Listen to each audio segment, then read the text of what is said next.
Jésus est venu afin que vous jouissiez pleinement de votre vie. C'est vrai qu'il veut que nous ayons la vie et que nous en jouissions, mais il veut que les gens nous voient en train de vraiment jouir de notre vie. Restez avec nous dans Jouissez de votre vie.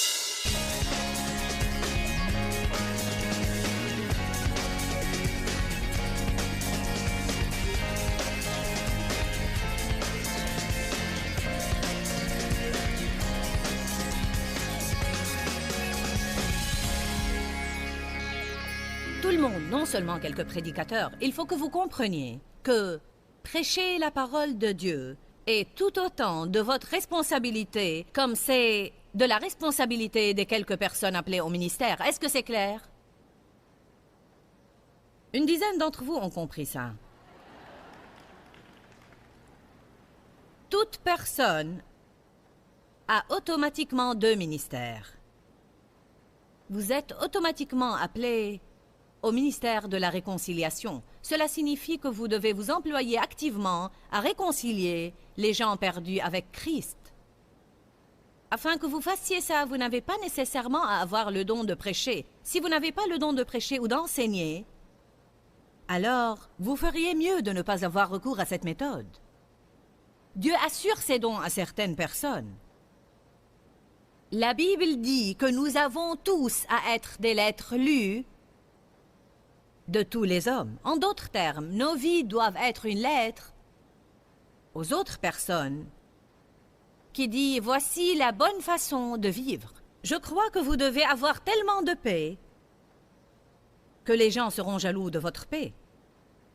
Je vais vous montrer comment rester calme dans le désarroi est en fait un combat spirituel. Et comment vous pouvez gagner le combat en restant calme. Maintenant, je vais vous parler de 5 portes ouvertes ou de 5 façons précises dont Satan se sert pour contrarier les gens.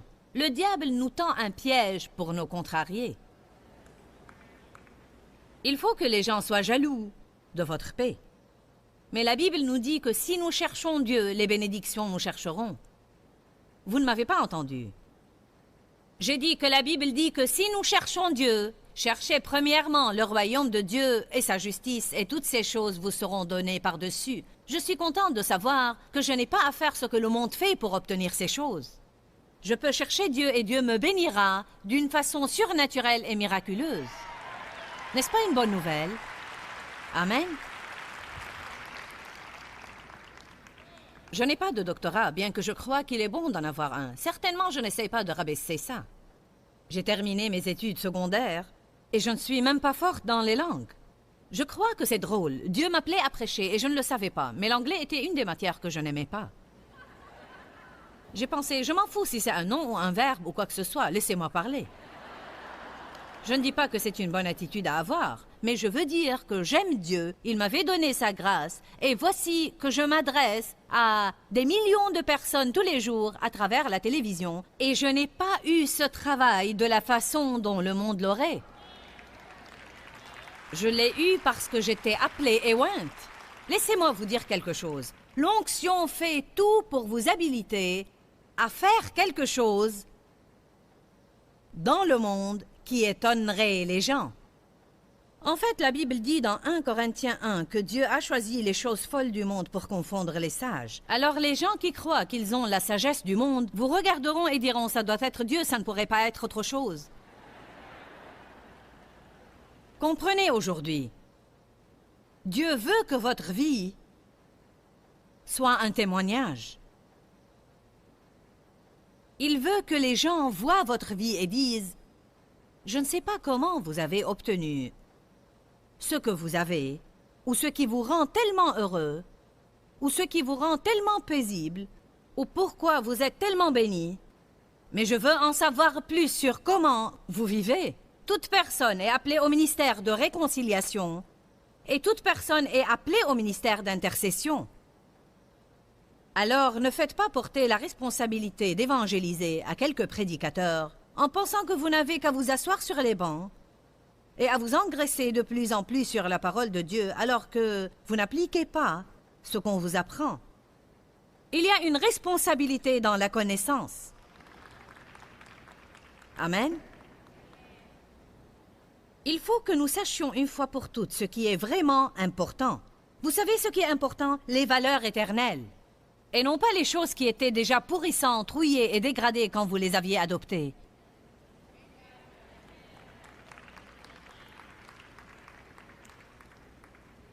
Le monde était un désastre à l'époque de Noé. Mais Noé était différent. Noé était un homme intègre. Il a marché avec Dieu. Que veut dire être une personne intègre? Ça veut dire faire ce qui est juste, même si personne ne veut faire ce qui est juste.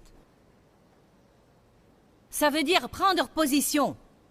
Vous ne faites pas ce qui est juste nécessairement pour obtenir une grande récompense de Dieu ou pour être apprécié, mais vous faites ce qui est juste simplement parce que c'est juste. Nous devons faire ce qui est juste simplement parce que c'est juste. Nous devons faire ce qui est juste parce que c'est ce que Dieu ferait. Jésus a dit, suivez mon exemple. Vivez comme j'ai vécu. L'intégrité est un sujet merveilleux et important. Mais malheureusement, beaucoup de personnes ne sauraient pas donner une définition au mot intégrité. Une personne intègre est une personne honnête. Elle dit la vérité. Elle n'exagère pas en disant la vérité. Elle dit toute la vérité et rien que la vérité. Aujourd'hui, nous savons bien omettre de dire les petites choses que nous voulons cacher aux autres et ajouter des petits trucs pour que les choses semblent mieux qu'elles le sont vraiment. Ceci est vraiment malheureux, mais les enquêtes révèlent que 90% des chrétiens mentent régulièrement.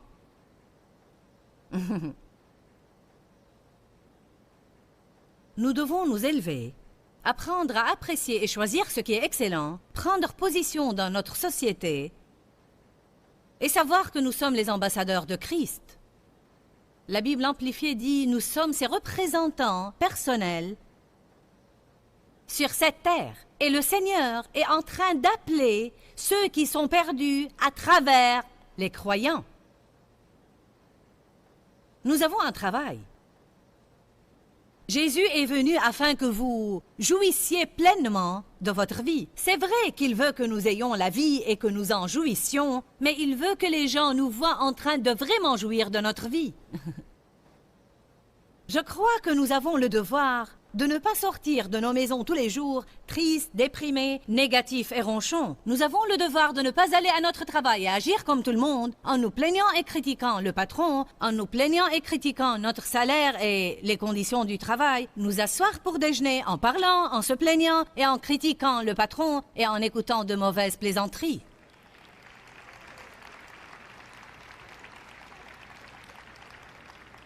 Il faut que nous voyions la réalité de nos comportements. Et remarquez que j'ai dit « nous ». Il ne faut jamais haïr la personne que Dieu envoie pour vous corriger. Vous devez l'aimer toujours. Laissez-moi vous dire que Paul a dit à Timothée, qui était prédicateur, qu'il était appelé, en tant que prédicateur, à avertir, conseiller, corriger, réprimer et encourager. Aujourd'hui, certains ne veulent que l'encouragement. Ils refusent de rester dans une église où le prédicateur partage des messages ardents qui ne leur permettent pas de vivre dans l'apathie et ne leur permettent pas de vivre dans la médiocrité. C'est à ce moment-là que le prédicateur doit faire plaisir à Dieu et non pas aux hommes. Ne prêchez pas pour faire plaisir aux hommes. L'appel sur ma vie nécessite que je prêche ce que je crois que Dieu veut que les gens entendent. Dieu veut que je vous dise ce que vous avez besoin de savoir et non pas ce que vous voulez savoir. Alléluia. Je dis à notre public, quand Dieu m'a appelé à avoir un ministère télévisé, je n'avais pas l'éducation ni le savoir-faire pour tout ça. Et quand Dieu m'a appelé à avoir ce ministère télévisé, je ne savais même pas que j'avais besoin d'un producteur. C'était vraiment pathétiquement pathétique au début. Nous avons acheté une caméra et tenu une conférence, et il y avait un seul rideau bleu qui couvrait tout le fond de la chambre. Et c'était là où je me tenais pour prêcher. Vous savez quoi? L'étonnant est que les gens écoutaient. Parce que ce n'est pas le cadre, mais c'est l'onction et le cœur de la personne qui importe. Je suis appelé à dire à ceux qui sont assis devant leur télé maintenant ce qu'ils doivent savoir. Je suis appelé à vous prêcher des choses qui vous pousseront à changer après les avoir écoutées. Je suis appelé à prêcher des choses qui mettront les gens un peu mal à l'aise et les feront se tortiller sur leur chaise, vous comprenez? Certaines personnes m'ont dit « La première fois que j'ai acheté ton enseignement, je n'ai pu écouter que la moitié de la cassette. Je n'ai supporté entendre que la moitié. Et ensuite, j'avais à l'éteindre et écouter la suite le jour d'après. Parce que ce que tu as dit a établi la culpabilité en moi. Et je disais « Béni soit Dieu! Alléluia! » Combien d'entre vous croient que l'enseignement de Jésus confondait les gens? Alors, je crois que ça va. Évidemment, nous n'avons pas à critiquer et critiquer sans jamais encourager les gens. Et je ne fais pas ça. Mais je crois que nous devons être prêts à arrêter de nous inquiéter pour notre réputation et arrêter de nous inquiéter de ce que les gens pensent. Il faut que vous soyez prêts à prendre position dans votre voisinage, à prendre position dans votre travail et à prendre position dans votre église. Car peut-être que vous allez à l'église avec beaucoup de personnes qui ne marchent pas dans l'intégrité. Et nous n'avons pas le droit de compromettre simplement parce que nous connaissons des centaines de personnes qui le font. Peu importe pour moi si mon pasteur compromet, moi, je ne vais pas compromettre. C'est cette attitude que vous devez avoir. Je ne dis pas qu'il ferait des compromis, mais je vous donne un exemple que même si c'est un leader spirituel que vous connaissez, admirez et respectez, vous ne pouvez pas faire ce que les autres font, vous devez faire ce que la parole dit. Qui d'entre vous trouverait aujourd'hui le courage d'être différent?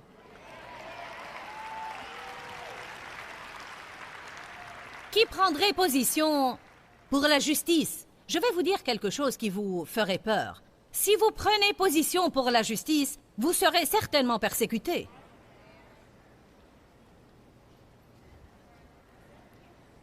Je vous dis la vérité. Parce que si je ne le fais pas, si vous ne réalisez pas que Satan se servira de ça contre vous pour vous faire céder, alors vous ne pourrez pas vraiment décider d'être une personne intègre, de dire la vérité, d'être honnête, de vivre toujours dans l'intégrité et non seulement d'en parler. Quand les gens vous attaquent et vous accusent d'être super spirituel, super saint, ennuyeux, déséquilibré, extrémiste, quand ils vous excluent de leur groupe, quand ils ne veulent plus vous parler, quand vous ne recevez plus leur invitation, quand vous êtes rejeté et méprisé et personne ne veut plus manger avec vous. Si vous ne savez pas que ça pourrait arriver, que même vos parents pourraient vous rejeter et que vos meilleurs amis qui sont supposés vous aimer pourraient vous rejeter, il se peut qu'ils parlent de vous. Car vous savez quoi? Si les gens ne veulent pas aller là où Dieu veut les guider, la seule chose qui leur restera à faire, c'est essayer de trouver une faiblesse dans les personnes dont le comportement les culpabilise.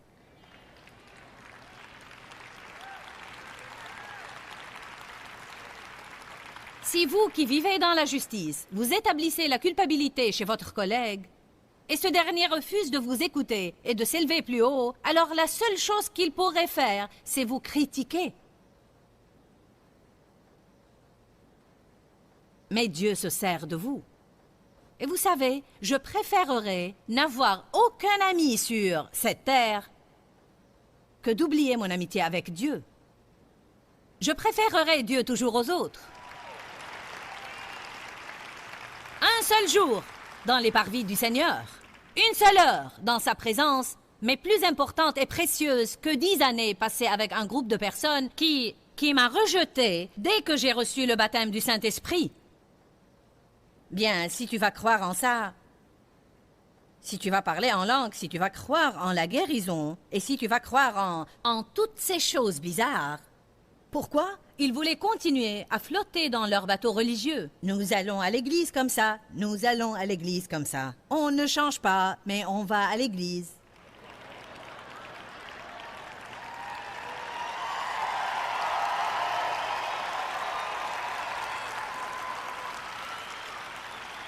Je déteste quand je demande à quelqu'un « Es-tu chrétien ?» et il répond « Je vais à telle ou telle église. » Je ne t'ai pas demandé si tu allais à l'église. Je t'ai demandé si tu croyais en Jésus.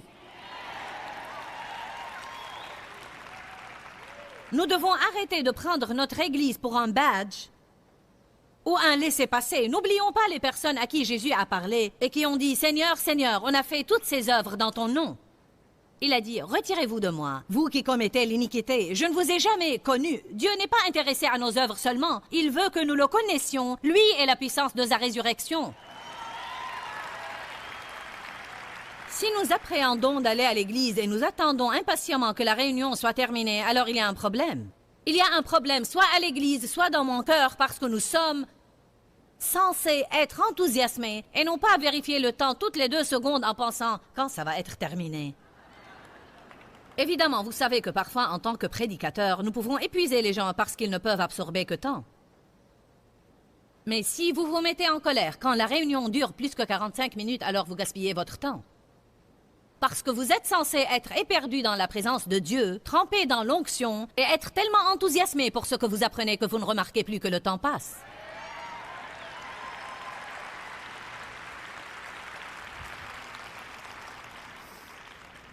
Dieu cherche des personnes qui trouveraient le courage d'être différentes. Je vais vous montrer 3 écritures sur l'intégrité. Elles sont tirées des psaumes, psaume 25. J'espère vraiment dans un avenir proche que je pourrai écrire un livre sur l'excellence et l'intégrité. Parce que je crois que notre société a vraiment besoin de ça. Jésus a dit « Faites un 1000 supplémentaire ». Ne faites pas seulement juste ce que vous devez faire, c'est de la médiocrité, mais faites le 1000 supplémentaire.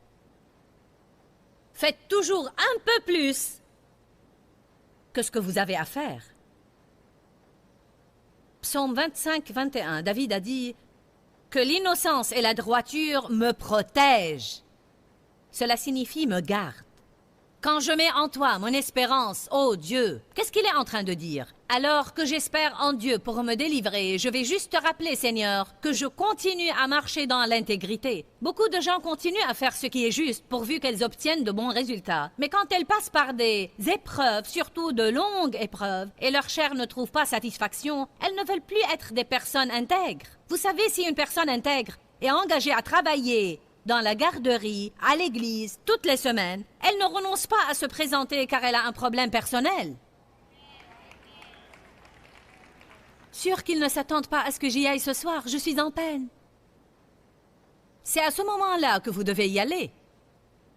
Et si je n'allais pas à mes conférences chaque fois que j'avais un problème personnel? Et si vous aviez fait ce long trajet et on vous dit « J'espère que vous comprendrez que Joyce a un problème personnel et elle n'a pas pu venir ce week-end », vous ne voudriez plus me regarder à la télé.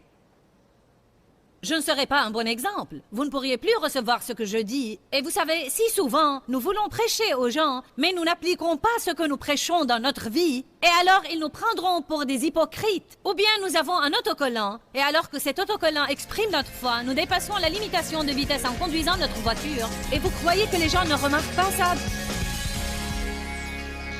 Je crois vraiment que le Seigneur était en train de parler à beaucoup de personnes d'entre vous aujourd'hui. Mais afin que vous fassiez ce que Dieu vous dit de faire, il faut que vous trouviez le courage de faire un pas de foi et d'être un peu différent de ce que vous connaissez ou peut-être de faire des choses que personne n'est en train de faire. En fait, j'ai ouvert ma Bible sur Matthieu 14 pour voir le passage dans lequel Pierre a vu Jésus marcher sur l'eau et lui a dit « Je veux faire ça ». En fait, il est sorti de la barque et il a marché sur l'eau. Mais il a été le seul à marcher sur l'eau parce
il a été le seul à sortir de la barque. Il a regardé autour de lui, mais quand il a eu peur, il a commencé à couler. Donc la peur nous fait couler et la foi nous fait réussir. Je voudrais vraiment vous encourager aujourd'hui. Écoutez-moi bien, parce que je crois qu'il y a des personnes qui essayent de prendre une décision dans leur vie. Et je voudrais vraiment vous encourager. Ne suivez pas le courant. N'imitez pas les autres en descendant le courant comme toutes les personnes compromettantes dans le monde. Si vous êtes les seuls à nager à contre-courant, en essayant de décider de vivre pour faire plaisir à Dieu, alors soyez les seuls. Et je vous dis, vous ne le regretterez pas, car un jour viendra où vous obtiendrez la récompense que Dieu vous a préparée. Nous voulons vous aider dans votre cheminement avec Dieu. Nous voulons vous aider à vivre la vie que Jésus vous a donnée par sa mort. La Bible dit, le voleur ne vient que pour dérober, égorger et détruire. Mais Jésus a dit, je suis venu afin que vous ayez la vie et que vous en jouissiez pleinement. Jouissez de votre vie. Je vais insister sur ça. Jouissez de votre vie, tout.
Les jours. La façon d'aboutir à ça consiste à ne pas permettre à l'amertume et le ressentiment d'envahir vos cœurs. Je crois que ça vole notre joie si souvent. Il y a plus de personnes au monde qui sont en colère contre quelqu'un que ceux qui ne le sont pas. Je vous encourage à ne pas faire un tel compromis, parce que je crois que quand nous savons ce que la parole dit, et le Seigneur nous a dit clairement dans sa parole de ne pas renoncer à pardonner aux autres personnes quand nous savons ce qu'il dit, et nous ne l'appliquons pas, alors nous faisons un compromis. Et nous avons en fait un problème double. Non seulement nous n'avons pas pardonné, mais nous avons fait des compromis aussi. Je veux vous encourager encore une fois. Ayez le courage d'être différent. Dieu est en train de confronter quelques-uns. Peut-être qu'il y a quelque chose de particulier que Dieu veut que vous ayez la foi de faire, alors que vous regardez autour de vous et vous dites « Je serai le seul qui fait ça », même si c'est le cas. Suivez votre cœur et faites ce que vous croyez que Dieu veut que vous fassiez. Et je sais que Dieu a une récompense pour vous. Je prie maintenant dans le nom de Jésus que vous ayez le courage et que l'assurance du Saint-Esprit vienne sur vous en ce moment, afin que vous soyez obéissants à Dieu et que vous fassiez tout ce qu'il vous a appelé à faire. Je réprime tout esprit de peur dans le nom de Jésus. Je te remercie, Seigneur, de nous avoir donné le courage. Amen et Amen. Quand, Seigneur, quand? Dans ce livret, Joyce Meyer vous apprend à faire confiance au temps de Dieu. Pour obtenir ce livret gratuitement, écrivez-nous à Joyce Meyer, boîte postale 40095-6300 Larnaca, Chypre. Ou bien visitez notre site web www.joycemeyer.org/fr.